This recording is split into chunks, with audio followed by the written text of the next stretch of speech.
नमस्कार। आपका अखबार के इस अंक में आपका स्वागत है। मैं हूं प्रदीप सिंह।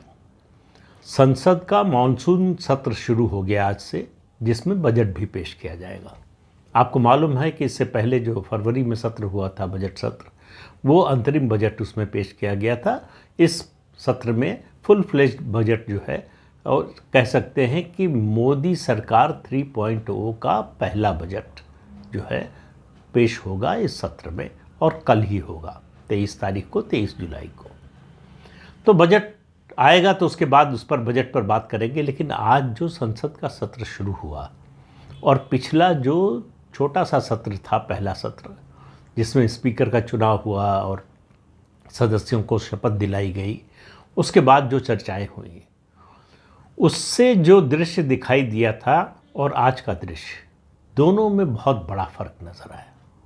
ऐसा लगता है कि भारतीय जनता पार्टी जो कुछ चुनाव का नतीजा आया, उसकी निराशा को झाड़कर फिर से उठकर खड़ी हो गई है।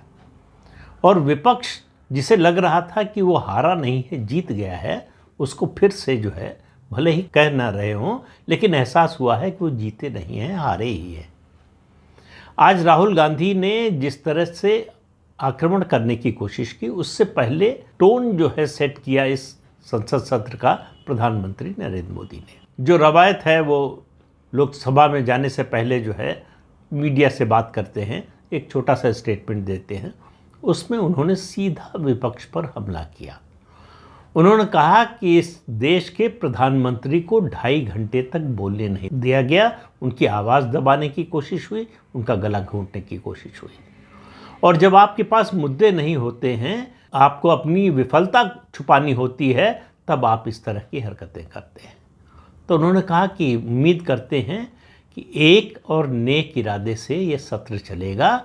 ये संसद का जो मंच है, ये दलगत राजनीति के लिए, दलगत हित के लिए नहीं है, ये देश हित के लिए है। तो देश हित में जो है, जो भी उन्होंने कहा कि आलोचना सरकार की करना, उसमें कोई बुराई नहीं है, लेकिन जो नकारात्मकता की दृष्टि से की जाती है आलोचना, समस्या उससे होती है। लेकिन असली जो है दृश्य संसद में दिखाई दिया। राहुल गांधी ने नीट पर सवाल पूछा, और सवाल पूछने में उन्होंने शिक्षा मंत्री धर्मेंद्र प्रधान पर व्यक्तिगत हमला भी किया। सरकार पर तो किया ही, व्यक्तिगत हमला किया कि ऐसा लगता है कि जो कुछ चल रहा है उसके मूल में क्या है, इसकी जानकारी या इसकी समझ शिक्षा मंत्री को नहीं है। धर्मेंद्र प्रधान ने बिना मर्यादा तोड़े जिस तरह का जवाब दिया, उसके बाद कोई जवाब विपक्ष के पास और राहुल गांधी के पास नहीं था। उन्होंने कहा कि मेरे संस्कार ऐसे नहीं हैं कि किसी के बारे में इस तरह से बोलूं। लेकिन विपक्ष के नेता का ये कहना कि शिक्षा व्यवस्था, इस देश की परीक्षा व्यवस्था रबिश है, इससे दुर्भाग्यपूर्ण कुछ नहीं हो सकता। दूसरा, उन्होंने कहा कि मुझे अपनी बौद्धिक क्षमता के बारे में किसी के सर्टिफिकेट की ज़रूरत नहीं है। तीसरी बात उन्होंने कही कि वो यहाँ हैं, इस पद पर हैं, तो अपने प्रदेश की जनता के आशीर्वाद और अपने नेता प्रधानमंत्री नरेंद्र मोदी के कारण हैं, किसी की कृपा से नहीं है। तो जो ये जवाब उनकी ओर से दिया गया, उसका कोई प्रत्युत्तर जो है विपक्ष की ओर से आ नहीं पाया। अखिलेश यादव ने जरूर कहा कि ये सरकार जो है रिकॉर्ड बनाएगी प्रश्न पत्र लीक का जो है, और कोई रिकॉर्ड बना पाए नहीं या नहीं। तो धर्मेंद्र प्रधान ने कहा कि पूरी लिस्ट में लेकर आया हूँ कि अखिलेश यादव जब उत्तर प्रदेश के मुख्यमंत्री थे तो कितने प्रश्न पत्र लीक हुए थे। अखिलेश यादव के पास इसका कोई जवाब था नहीं, और उन्होंने देने की कोशिश भी नहीं की। लेकिन उन्होंने कहा कि जिन सेंटर्स पर ज़्यादा नंबर मिले हैं, किसी एक सेंटर का जिक्र किया, वहाँ 2000 पास हो गए, किसी दूसरे सेंटर का जिक्र किया कि 650 से अधिक नंबर पाने वाले इतने हो गए, तो उसको सरकार को वो लिस्ट सार्वजनिक करनी चाहिए। धर्मेंद्र प्रधान ने बड़ी शांति से जवाब दिया, कहा कि सुप्रीम कोर्ट के आदेश से सारे उम्मीदवारों को जिस सेंटर पर जो भी था उसको कितने नंबर मिले हैं, इसकी सूची पहले ही जारी हो चुकी है। यानी अखिलेश यादव को इसकी जानकारी नहीं थी। पहले दिन की जो कार्यवाही है संसद की, खासतौर से लोकसभा की बात कर रहा हूँ, उसने बड़ा स्पष्ट कर दिया कि खेल बदल गया है। जो पिछले सत्र में दिखाई दिया था उस तरह से नहीं चलने वाला है। राहुल गांधी को और उनके साथियों को और ज़्यादा मेहनत करनी पड़ेगी और ज़्यादा तैयारी करनी पड़ेगी अगर सरकार को उनको कटघरे में खड़ा करना है। केवल जो है आरोप लगाकर भाग जाने से काम नहीं चलने वाला। एक बड़ा अंतर दिखाई दिया पिछली बार से इस बार में। राहुल गांधी ने कोई झूठ बोलने की कोशिश नहीं की, कोशिश भी नहीं की, बोला तो नहीं, कोशिश भी नहीं की। तो उनको समझ में आ गया कि वो जो उन्होंने किया था पिछले सत्र में वो चलने वाला नहीं है संसद में, और ये सरकार और ये पार्टी जो है चलने नहीं देगी। अगर वो उस गलती को दोहराएंगे तो उसका नुकसान उनको भुगतना पड़ेगा, उसका खामियाजा भुगतना पड़ेगा। अब पता नहीं पिछली बार जो उन्होंने किया था, जो कुछ बोला था, वो केवल संसद की कार्यवाही से निकालने तक सीमित रह गया या फिर उनके खिलाफ कोई प्रिविलेज मोशन आ रहा है या आएगा, इसके बारे में कोई जानकारी नहीं है, लेकिन कायदे से तो आना चाहिए। उन्होंने जो किया वो संसदीय जनतंत्र में अक्षम्य अपराध है और उसकी सज़ा उनको मिलनी ही चाहिए।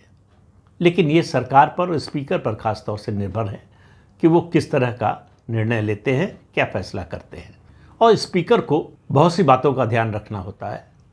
सदन की कार्यवाही सुचारू रूप से चले, इसका भी ध्यान रखना होता है। एक संतुलन भी बनाना पड़ता है सत्ता पक्ष और विपक्ष के बीच में। तो उन सब बातों को देखते हुए वो क्या फैसला लेते हैं, इसका इंतज़ार करना चाहिए। लेकिन संदेश चला गया है। कोई फैसला वो लें, कोई कार्रवाई वो करें ना करें, संदेश बड़ा स्पष्ट रूप से चला गया है कि भारतीय जनता पार्टी हारी नहीं है और उसने हार मानी भी नहीं है। हार की कहने की बजाय मैं कहूँगा प्रदर्शन अपेक्षा से कम होने की जो निराशा थी उससे निकल आई है। ये संसद के पहले दिन की कार्यवाही से बड़ा स्पष्ट दिखाई दिया। और विपक्ष जो बाढ़ के पानी की तरह जो है वो उफना रहा था, उसका उफान शांत हो गया है। तो अब धीरे धीरे पानी जैसे जैसे उतरता जाएगा वैसे वैसे असलियत का उसको भान होता जाएगा। तो विपक्ष में जो यूफोरिया था 234 सीटें इंडी गठबंधन के आने का और कांग्रेस के 99 सीटें आने का, वो यूफोरिया उतर रहा है। उनको वास्तविकता और ज़मीनी हकीकत अब समझ में आ रही है।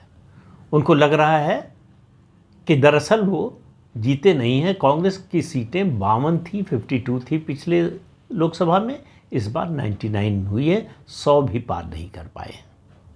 तो इसको अगर बड़ी सफलता के रूप में बार बार और लगातार पेश करते रहेंगे तो उसका नुकसान उन्हें ही होने वाला है।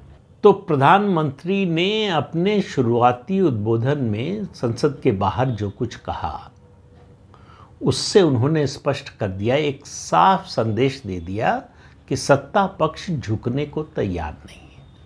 इसका एक मतलब ये भी है कि लोकसभा में डिप्टी स्पीकर का पद कांग्रेस पार्टी को नहीं मिलने वाला है।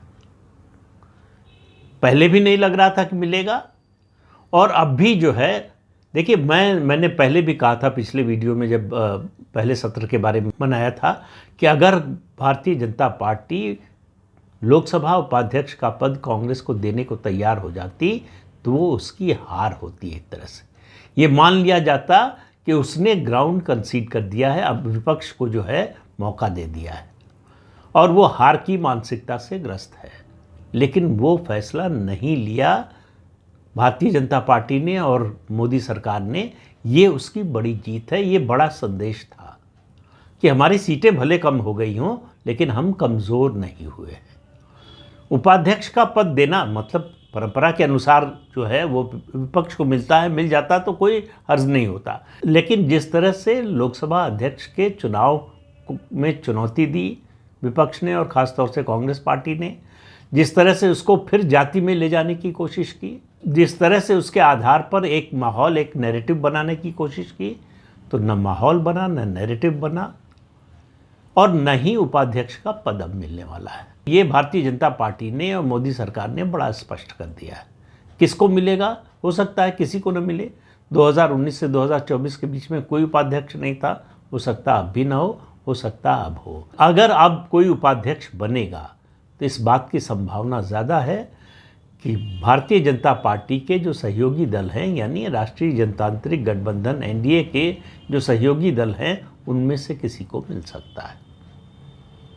वो भी तभी सरकार अगर फैसला करेगी कि उपाध्यक्ष की नियुक्ति होनी है या उसका चुनाव होना है। तो कांग्रेस पार्टी ने अगर वो सहयोग करके चलती, अगर वो तालमेल करके चलती और आने वाले दिनों में बदलाव का संकेत देती, तो शायद, तब भी मुझे उम्मीद नहीं थी, अब तो बिल्कुल ही नहीं है कि उसे उपाध्यक्ष पद मिलेगा। क्योंकि बात उपाध्यक्ष पद की नहीं है, बात नीयत की है। उस पद के पीछे की जो नीयत है वो अच्छी नहीं है। उस पद के जरिए सरकार के लिए मुश्किल पैदा करने की नीयत है, सरकार को अस्थिर करने की नीयत है, राजनीतिक अस्थिरता लाने की नीयत है। इसलिए कांग्रेस पार्टी को उपाध्यक्ष का पद नहीं मिलेगा। और संसद के दूसरे सत्र का पहला दिन ये बता रहा है कि वो जो राजनीतिक संतुलन बिगड़ता हुआ दिख रहा था पहले सत्र में, वो संतुलन फिर से स्थापित हो गया है। फिर से सत्तारूढ़ दल जो है वो पूरी मजबूती, पूरी ताकत से सामने खड़ा हुआ दिखाई दे रहा है। और विपक्ष के लिए अब नई रणनीति पर विचार करना पड़ेगा। ये जो बायकॉट का सिलसिला है, हल्ला मचाने का सिलसिला है, ये जितना विपक्ष इस रास्ते पर चलेगा उतना ज़्यादा उसका नुकसान होने वाला है। क्योंकि सबसे बड़ा नुकसान ये होता है कि विपक्ष अपनी बात ही नहीं कह पाता है और सत्ता पक्ष की बात तो पहुंच ही जाती है लोगों तक। तो इसलिए नुकसान किसका है, ये शायद विपक्ष को समझ में आने लगा है, या ये तात्कालिक प्रतिक्रिया है, ये पता नहीं। आने वाले दिनों में जब बजट पेश होगा, उसके बाद उस पर बहस होगी, चर्चा होगी, तब पता चलेगा। दूसरे विषयों पर जब चर्चा होगी तब पता चलेगा।